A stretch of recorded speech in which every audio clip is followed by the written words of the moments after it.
Otra vez, buenos días a todos ustedes. Yo voy a hablar sobre este tema, de si es posible o no es posible una reforma no mercantil de la salud en nuestro país, tomando como base fundamentalmente lo que está sucediendo ya en otros países de América Latina. Entonces, la siguiente, por favor. El recorrido que vamos a hacer es el siguiente. Vamos a hacer una breve caracterización de las reformas neoliberales en salud. Ya varios puntos de esa caracterización fueron mencionados, tanto por la ponente Carmen como por Oliva. Entonces, pues, voy a pasar rápido sobre algunas de estas cosas. Otro segundo punto, que es el más amplio, son las experiencias que tenemos en América Latina hacia una reforma no mercantil de la salud, hechas de lado en el proceso de reforma en México, que no han sido consideradas a mi juicio en el proceso de reforma en México, para terminar con algunas conclusiones respecto a qué podríamos tomar de esas experiencias para nuestro país. Entonces, la siguiente, por favor. Entonces, el primer punto, breve caracterización de las reformas neoliberales en salud. La siguiente. Partamos de este siguiente hecho. La salud es un bien importante al que le dedicamos muchísimo trabajo social. O sea, la humanidad le dedica una buena cantidad de su trabajo para mantener a los individuos y a las colectividades lo más sano que pueda. Es una cosa que le invertimos mucho trabajo. No es tan fácil mantener sanas a las personas, y más aún cuando se enferman, ¿no? Cuesta mucho trabajo regresarlas al estado de salud. Sin embargo, este trabajo se distribuye de una manera muy equitativa, o más bien los beneficios de este trabajo se distribuyen de una manera muy inequitativa. Fíjense ustedes que el gasto mundial en salud, que sería una forma de cuantificar la cantidad de trabajo que nos cuesta mantenernos sanos, es de 6.5 millones de dólares, o sea, lo que en Estados Unidos llaman los trillones de dólares, que equivale a $948 por persona al año. O sea, una buena cantidad de dinero y de trabajo la que invertimos, sobre todo en tratar a las enfermedades. Sin embargo, fíjense que los países de la OCDE, con 20% de la población mundial, concentran el 80% del gasto en salud, mientras que el 80% de la población mundial no OCDE concentra solo el 20% mundial del gasto en salud. Entonces, cuesta mucho trabajo, pero ese trabajo está rete mal distribuido. Y si nos vamos a cada uno de los países, vemos también que suceden cosas semejantes. O sea, en algunas regiones de esos países el gasto es muy bajo y en otras regiones el gasto es muy alto. Y así, si nos vamos pedacito a pedacito, nos encontramos que sobre todo los sectores de trabajadores informales, más pobres, esa humanidad que ha sido dejada de lado por los modelos de desarrollo, concentra a veces hasta menos de $20 al año del gasto en salud, cuando el promedio mundial es de 948. Si no mal recuerdo, hay 7 u 8 países en donde el promedio por persona en esos países es menos de $20 al año en gasto en salud. Los países de América no OCDE tienen 12% de la población, pero solo 7% del gasto en salud. Entonces, primera idea, invertimos mucho trabajo y están muy mal distribuidos los beneficios. La siguiente, por favor. Este gasto trabajo mundial en salud, estos 6.5 trillones de dólares, se gestiona con dos lógicas. En todo el planeta hay dos lógicas interactuando en la gestión de estos recursos. La primera es la lógica de la ganancia y de la acumulación. Una buena cantidad de esos recursos están gestionados por el complejo médico industrial farmacéutico, al que se le ha apodado a nivel mundial Big Pharma, ¿no? Grandes empresas transnacionales que trabajan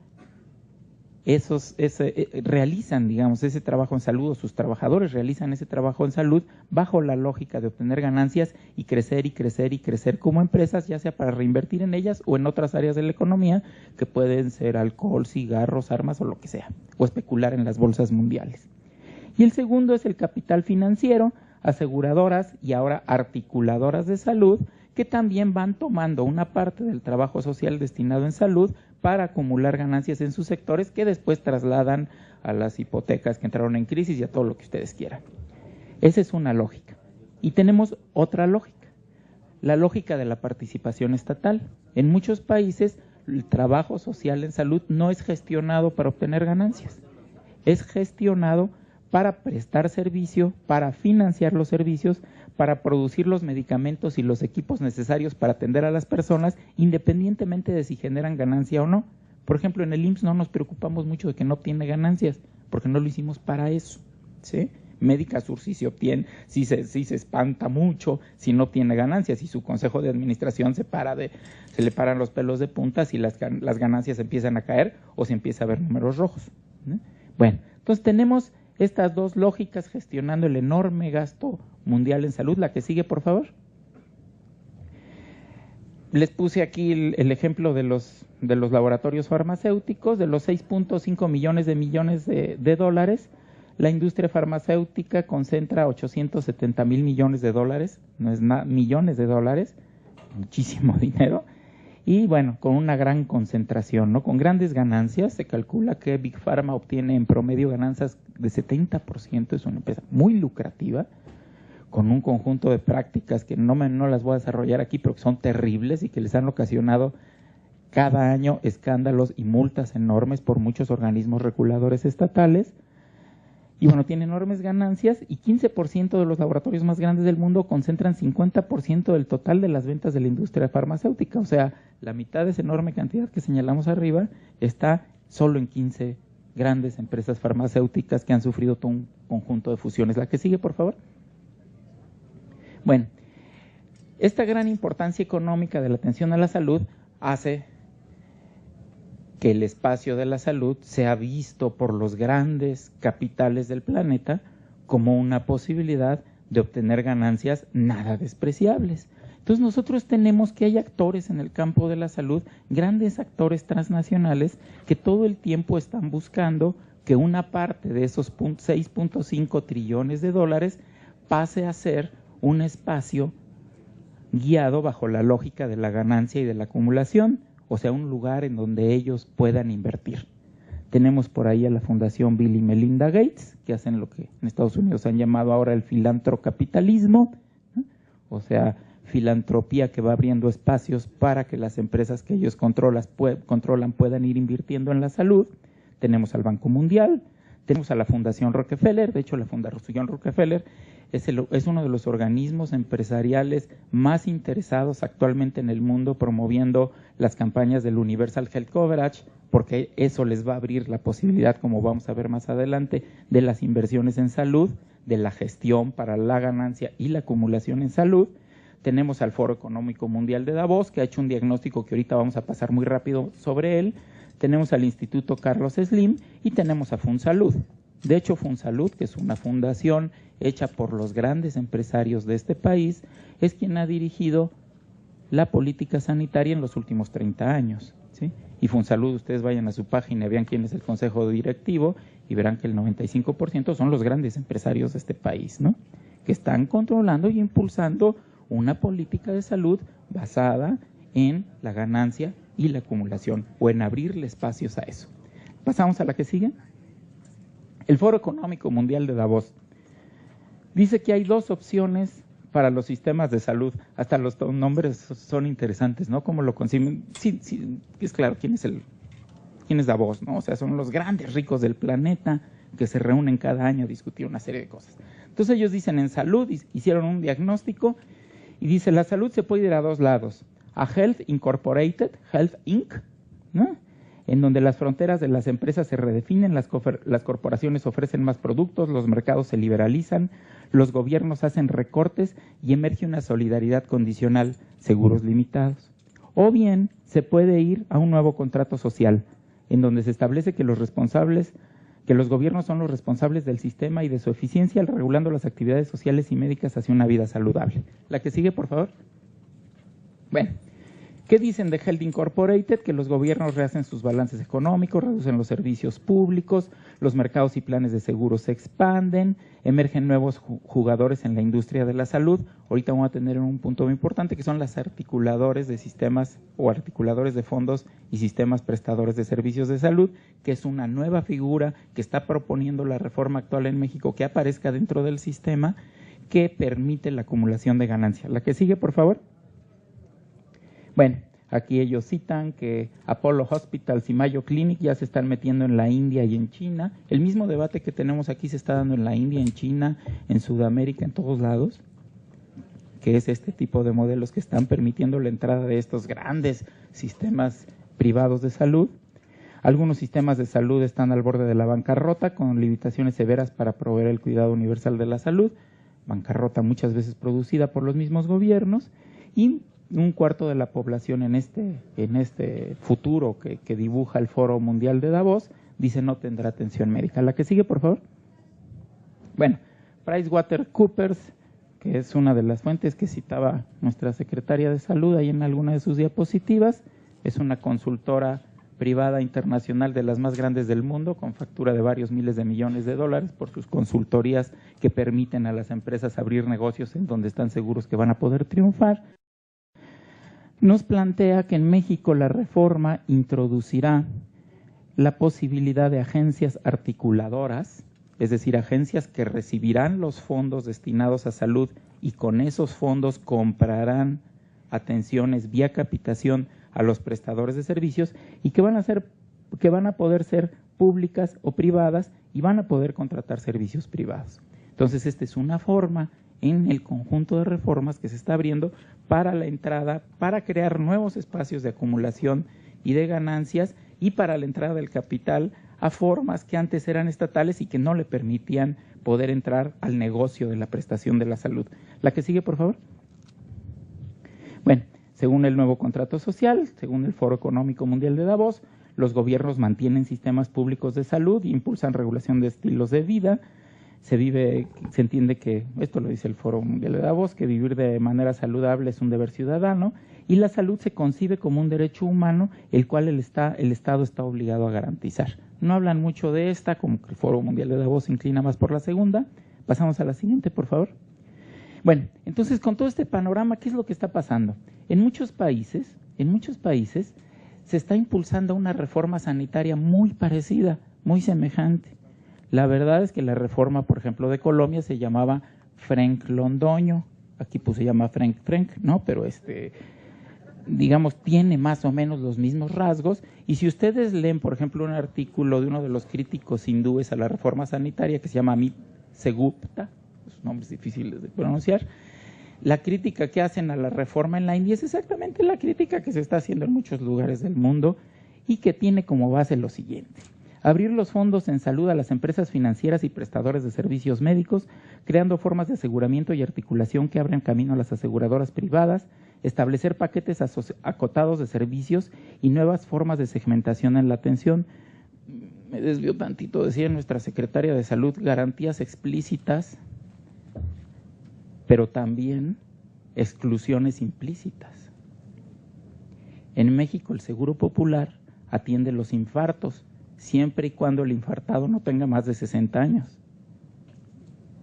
Entonces sí, garantías explícitas, pero exclusiones implícitas. Estos son los paquetes, porque hay de formas a formas de presentar los paquetes, ¿no?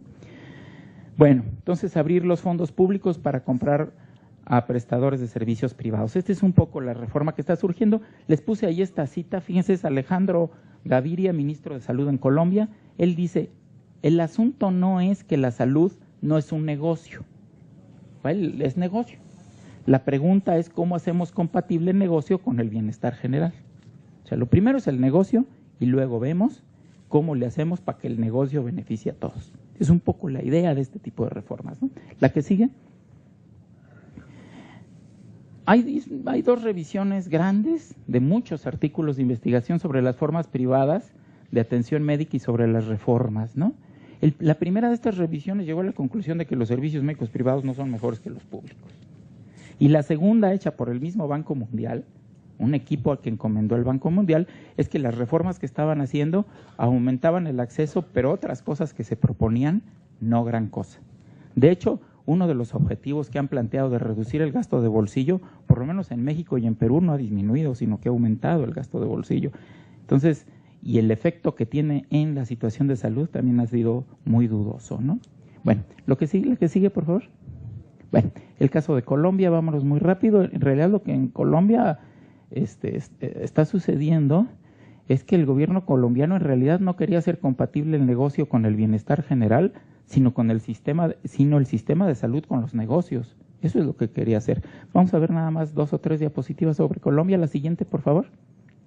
Ahí tenemos la cantidad de tutelas que le llaman ellos amparos que hace la población a exclusiones o cosas que no se le otorgaron en el paquete de servicios de salud acotado, que según esto también, allá también usan esto de las garantías explícitas, pero no las cumplen porque los servicios privados, su negocio es dar lo menos posible y gastar lo menos posible en los pacientes, ¿no?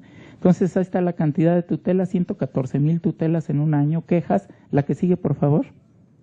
Bueno, no se alcanza a ver mucho, hasta arriba lo que nos dice es que el 80% de esas quejas que se daban en Colombia, fíjense bien, era por cosas que decía el paquete que se tenían que dar, ¿sí? Entonces, esa es la reforma Frank-Londoño en la realidad, ¿sí? 114,000 tutelas al año por cosas que no se dan y un fenómeno que ellos llaman caravanas de la muerte, que son pacientes que van siendo rechazados en un conjunto de instituciones privadas porque las públicas las desmantelaron y que encuentran como destino final la complicación o la muerte por las enfermedades que padecían. La que sigue. Bueno, ¿qué pasó? En Colombia se eliminó la red de prestación de servicios públicos. Aquí se dice mucho que no, lo público se va a fortalecer y quién sabe qué. Hace poco estuvo en Perú, en un congreso médico de Perú, y los funcionarios de la Secretaría del Ministerio de Salud de Perú decían que ellos querían fortalecer lo público, etcétera, y los médicos acabaron demostrando que no, que lo que estaban haciendo era lo contrario. Estaban ahorcando y debilitando lo público para permitir la entrada de lo privado. De hecho, en México, en el Seguro Social, se está pasando a manos privadas un montón de servicios que incluso están operando dentro de las instituciones.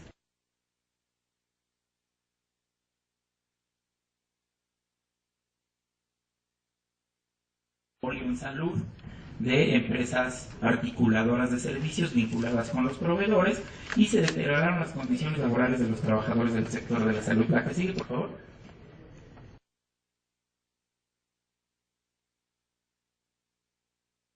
Unos resúmenes muy pequeños de algunas cosas que están haciendo en otros países con una lógica totalmente distinta, una lógica no mercantil. Entonces, la que sigue, por favor. Empezamos con El Salvador, un país chiquito, gobernado por las dictaduras militares y la ultraderecha durante muchos años.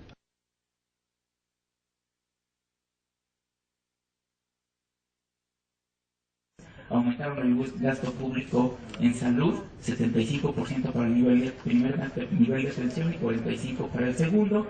En cuestión de 5 años cambiaron la relación del gasto privado y público de 60-40 a 40-60. En México llevamos años igual, de mitad y mitad. Y por más que se dice que se quiere cambiar y fortalecer lo público, la proporción sigue mitad y mitad. La que sigue, por favor.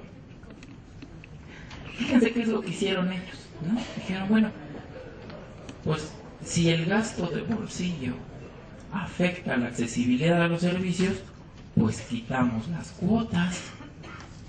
Y quitaron las cuotas sin necesidad de establecer un complejo mecanismo de aseguramiento. Tú no asistes a la consulta porque te estamos cobrando, no te vamos a cobrar. ¿Por qué inventar un sistema de aseguramiento como el del Seguro Popular? Porque en el fondo la idea no es proteger contra esos gastos, sino crear un fondo que después pueda trasladar esos gastos a los proveedores privados o a las empresas articuladoras privadas, que es lo que está detrás del asunto.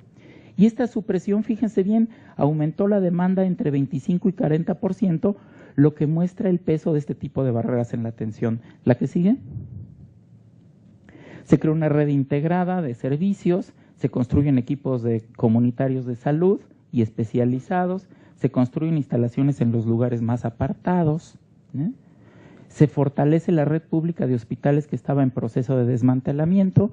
Los políticos neoliberales antes del gobierno de Funes habían estado reduciendo el presupuesto en salud de manera terrible y una primera cosa que hizo el gobierno entrante fue subirlo. Subieron de 0.7 camas a 1.14, está un poquito por abajo de los estándares latinoamericanos, no se diga del cubano, pero bueno, en esa están. ¿La que sigue?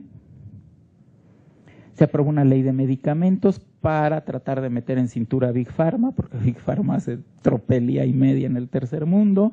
Eso logró que se aumentara mucho la disponibilidad de medicamentos y ahorros de $60 millones para la población en general. Se incrementó el abasto de medicamentos con esta ley de 50 a 85%. La que sigue, por favor. Y bueno, los resultados. En El Salvador lograron cumplir el objetivo 4 del milenio relacionado con la mortalidad materna. Temo decirles que en México, un país con mucho más dinero que El Salvador, no lo vamos a lograr. pero ahí sí lo pudieron lograr con medidas de este tipo. Se redujo el precio de los medicamentos y esto que ya les decía del gasto público y privado. La que sigue, por favor.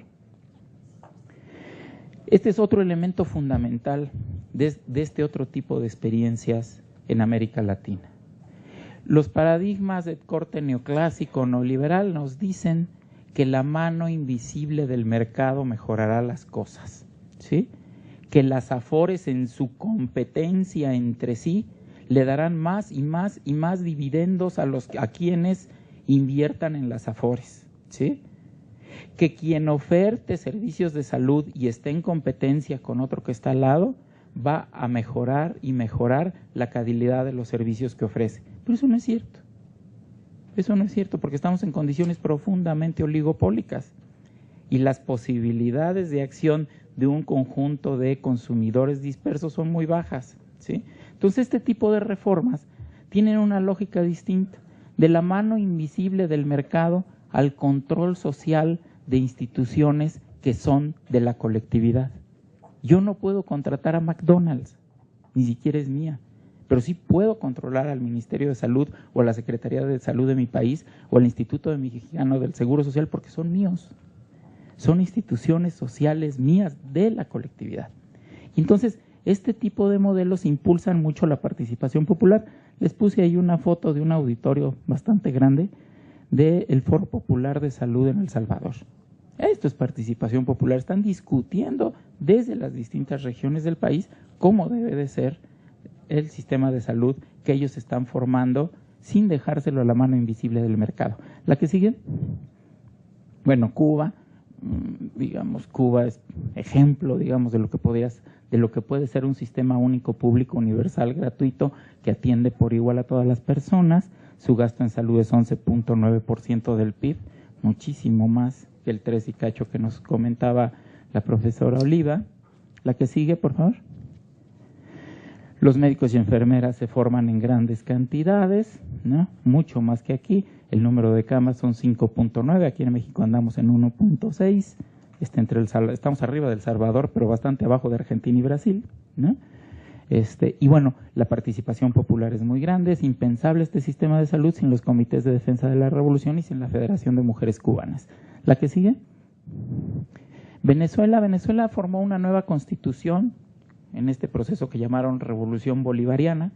En esa nueva constitución establecieron el derecho a la salud en el artículo 84 y dijeron que iban hacia un sistema público nacional de salud en el que en ese artículo se dice que las instituciones de salud no podrán ser privatizadas, ¿no? Es un poco su dirección. La que sigue, por favor. Tuvieron muchísimas resistencias, pero también un empuje interesante. No reformaron mucho su sistema, se fueron por la vía de tratar de crear uno nuevo, ¿no? Porque el sistema que tenían resistía mucho a los cambios y había muchas necesidades inmediatas que había que hacer. Y hicieron barrio adentro, que bueno, ya ven que han satanizado muchísimo Venezuela, entonces les puse yo aquí una declaración de Mirta Roses, la directora del OPS, que decía que barrio adentro era una experiencia sumamente importante en el campo de la atención primaria de salud y una experiencia de cooperación bilateral inédita en la historia de nuestra América. ¿La que sigue? Se avanza hacia un sistema de salud estatal, público, gratuito, sin paquetes acotados, con atención igual para necesidades iguales. ¿La que sigue? Tienen problemas de escasez y disposición de los médicos para trabajar en las zonas populares. Es una cosa que han experimentado muchos países que tratan de realizar cambios en el modelo de desarrollo favorable a las clases trabajadoras. Entonces, ante esa resistencia, graduaron a 17,000 nuevos médicos hasta la fecha, de los cuales, fíjense, 6,400 están en posgrado de medicina general, que es en México uno de los posgrados más hechos a un lado por parte de las administraciones universitarias y de la Secretaría de Salud.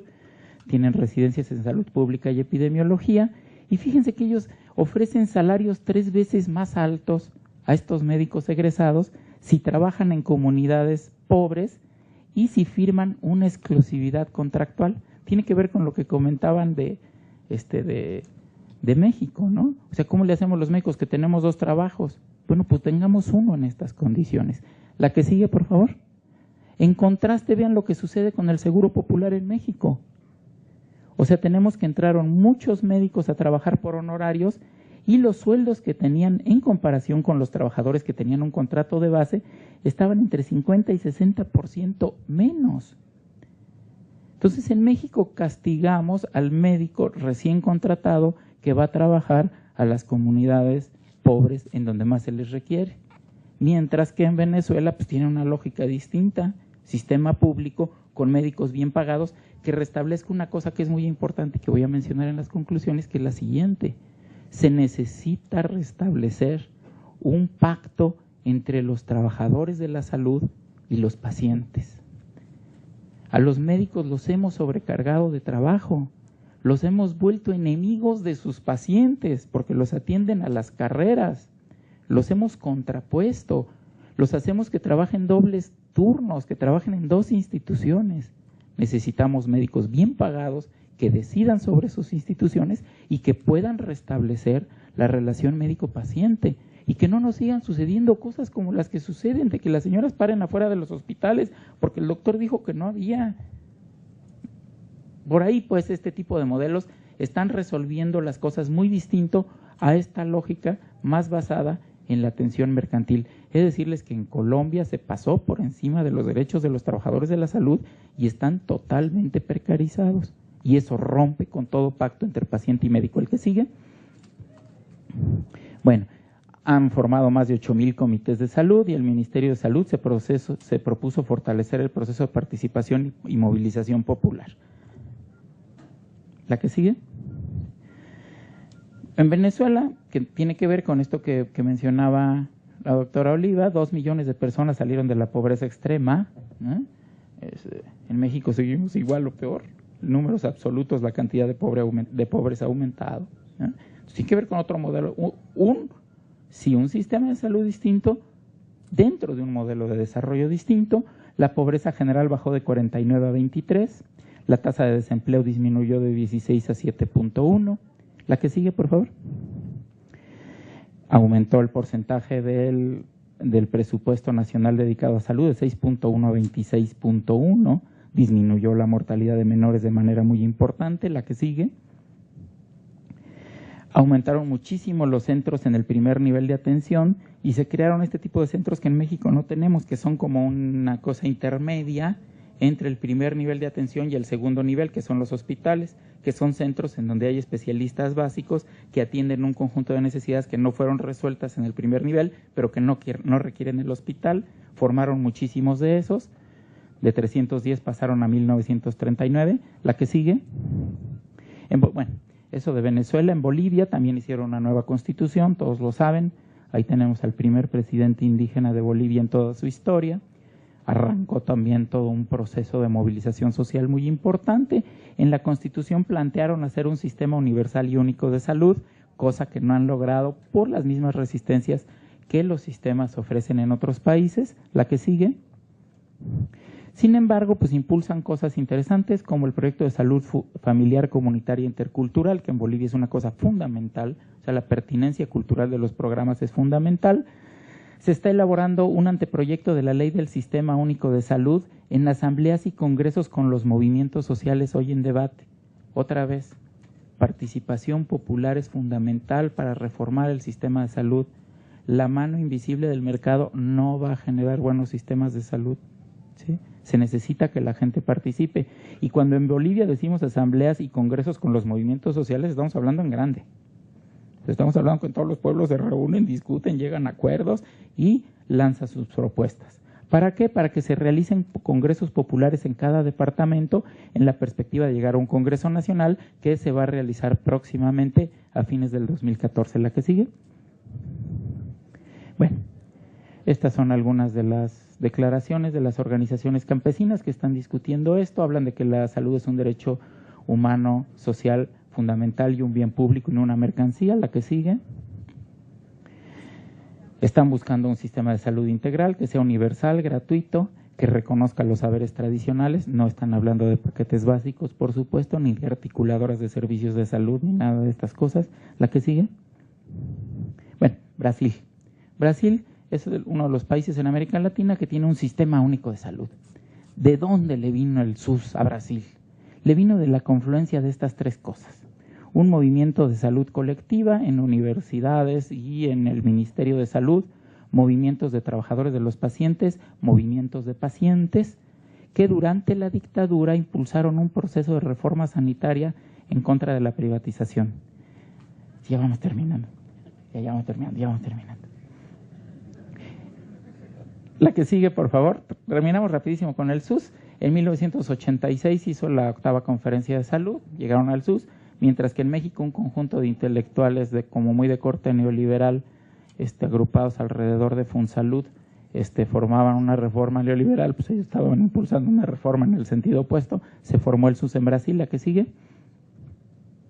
Bueno, en el gobierno de Collor de Mello intentaron echarlo atrás, con Fernando Enrique Cardoso estuvo estancado, y ahora con los gobiernos del PT viene un nuevo impulso al Sistema Único de Salud, que es exactamente lo que proponían las compañías del seguro: unificar el seguro social con el Ministerio de Salud en un solo sistema, financiado por los impuestos y por algunas cuotas adicionales. Bueno, la que sigue, vámonos siguiendo rápido para concluir. Pasamos, la que sigue. Vámonos rápido a las conclusiones.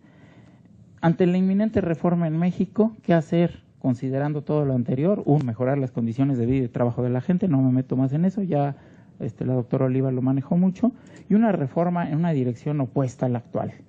Una reforma dirigida a un sistema universal en la que todo ciudadano pueda hacer uso de todos los servicios en cualquier parte del territorio nacional.